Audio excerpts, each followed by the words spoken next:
Bahay ka.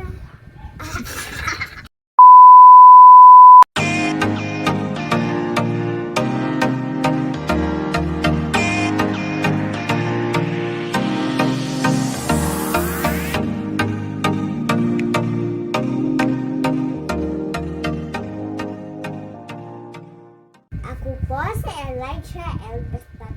Ako po ay tuturangin at sana po ay ipagpakinggan. Ang bahay ka sa kindergarten. Ginang Teresa D.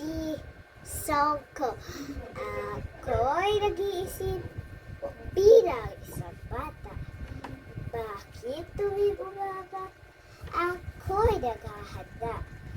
Inigising nila na alipoy ang gagana. Gising na, ang wika na.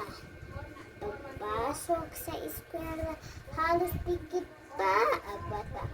Biglang tatayos si teacher at nabati ng masaya. Lahat kami ay sasayaw, lahat kami ay kakanta. Di mapipigil ang damdamin kay saya.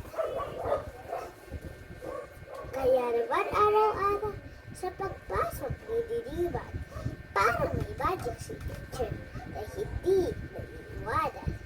Guguhit, aawit, sasayaw, at gagalaw. Yan ang bahay ka sa aming paaralan. Maraming salamat